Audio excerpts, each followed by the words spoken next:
ఓం శ్రీ మాత్రే నమః. మా చిన్నకోడు గ్రామంలోని అతి పురాతన శ్రీ పోచమ్మ తల్లి దేవాలయంకు వెళ్ళేటువంటి దారి సిద్దిపేట నుంచి ఎల్లమ్మ దేవాలయం నుండి వెళ్ళేటువంటి మార్గాన్ని ఇప్పుడు మనం చూస్తూ ఉన్నాం. సిద్దిపేట నుంచి 8 కిలోమీటర్ల దూరంలో మా గ్రామం చిన్న కోడూరు ఉంటుంది. ఈ గ్రామంలో కోరిన కోరికలు తీర్చేటువంటి ఎల్లమ్మ తల్లి దేవాలయము ఉండటము ఒక గొప్ప విశేషంగా మేము భావిస్తున్నాం. ఈ సిద్దిపేట నుంచి చిన్న కోడూరుకు వెళ్ళేటువంటి మార్గ మధ్యంలో శ్రీ రేణుకామాత దేవాలయం కూడా లింగారెడ్డిపల్లిలో కొలువై ఉంది. ఇక్కడి నుంచి లింగారెడ్డిపల్లి నుంచి చిన్న కోడూరుకు వెళ్ళేటువంటి మార్గ మధ్యంలో ఒక గొప్ప ప్రాజెక్టు కూడా ఏర్పడి ఉంది మెట్టుబండల ప్రాంతంలో. ఈ మెట్టుబండ ప్రాంతంలో ఇప్పుడు మనం చూస్తున్నటువంటి రంగనాయక సాగర్ ప్రాజెక్టును నిర్మించడం జరిగింది. ఈ రంగనాయక సాగర్ ప్రాజెక్టు వల్ల మా చిన్న కోడూరు గ్రామము మరియు మండల పరిధి మొత్తం కూడా సస్యశ్యామలంగా వ్యవసాయం జరగడానికి నీటికి కొరత లేకుండా ఏర్పడి ఉంది. ఇప్పుడు మనం చూస్తున్నటువంటి మెట్టుబండల ప్రాంతం ఇదంతా కూడా.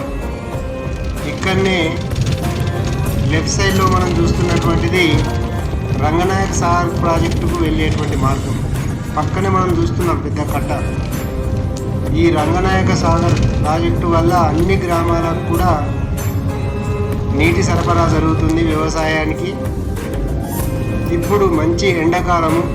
ఈ ఎండాకాలంలో కూడా ప్రతి గ్రామంలో కూడా ఉన్నటువంటి చెరువులు పూర్తిగా నిండి ఉన్నాయి. పంట పొలాలకు ఎలాంటి కూడా నీటి కొరత లేకుండా ఇక్కడ ఉంది.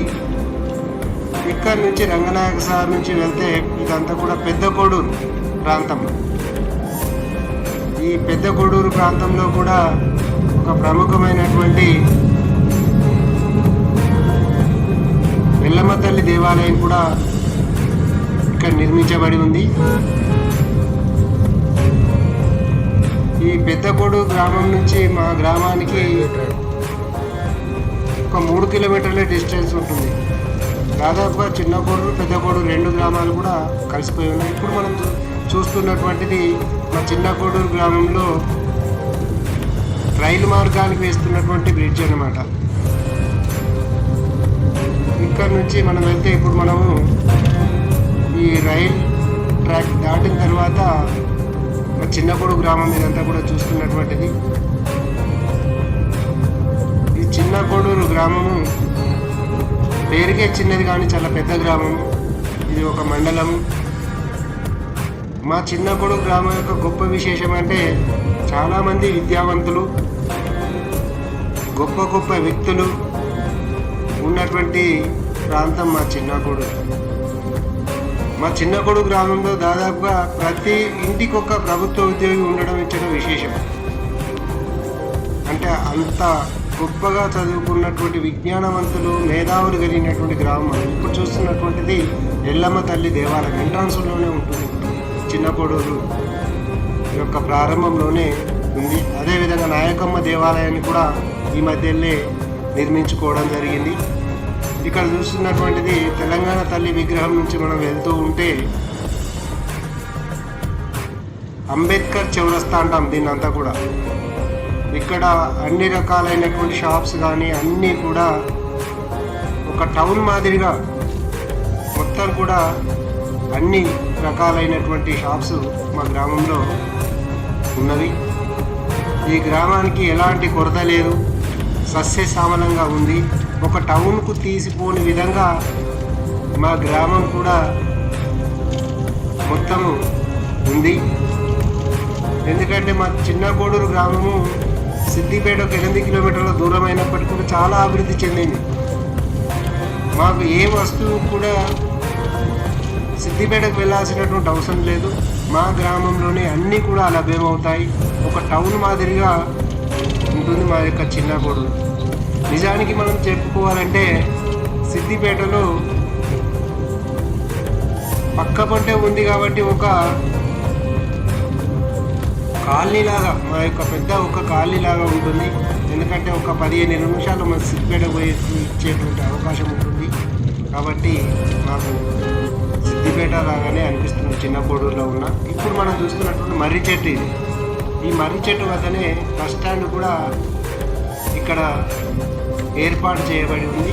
ఇక్కడనే ఒక పాత శివాలయము మరి వేణుగోపాల స్వామి దేవాలయం కూడా మా గ్రామంలో ఉండడం ఒక గొప్ప విశేషం. ఇది పూర్వకాలంలో నిర్మించినటువంటి వేణుగోపాల స్వామి దేవాలయం మరి శివాలయం కూడా కాకతీయ కాలంలో నిర్మించబడినటువంటి దేవాలయాలు కూడా మా గ్రామంలో ఉన్నాయి. మా గ్రామంలో ముఖ్యంగా చెప్పాలంటే దేవాలయాల కొదవలేదు. ఇప్పుడు మనం వెళ్తున్నటువంటి మార్గము పోచమ్మ తల్లి దేవాలయానికి. ఈ పోచమ్మ తల్లి దేవాలయము మర్రి చెట్టు నుంచి రాములపట్లకు వెళ్ళేటువంటి మార్గంలో ఉంది. పచ్చని పంట పొలాల మధ్య ఈ దేవాలయము పూర్వకాలంలోనే కాకతీయుల కాలంలోనే నిర్మించబడినటువంటిదిగా చెప్పుకోవడం జరుగుతుంది. ఈ మధ్య కాలంలోనే ఈ దేవాలయాన్ని పునరుద్ధరించుకోవడం కూడా జరిగింది దాతల యొక్క సహాయ సహకారాలతో. ఇక్కడ ఉన్నటువంటి గ్రామంలో ఉన్నటువంటి ప్రజలందరూ కూడా పెద్ద ఎత్తున బోనాలు కూడా ఈ దేవతకు సమర్పించడం జరుగుతుంది. ఆదివారం రోజుల్లో చాలామంది భక్తులు కూడా పోచమ్మ తల్లి దేవాలయాన్ని సందర్శించడం జరుగుతుంది. ఇక్కడ మండల పరిధిలో ఒక గొప్ప విశేషంగా ఈ దేవాలయాన్ని చెప్పుకోవడం జరుగుతుంది. కోరిన కోరికలు తీర్చేటువంటి దేవతామూర్తిగా కూడా అందరూ కూడా ఈ పోచమ్మ తల్లిని చెప్పుకోవడం జరుగుతుంది.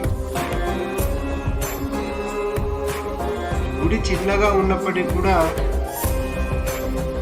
దేవతామూర్తి యొక్క పోచమ్మ తల్లి యొక్క అనుగ్రహం చాలా గొప్పగా ఉంటుంది.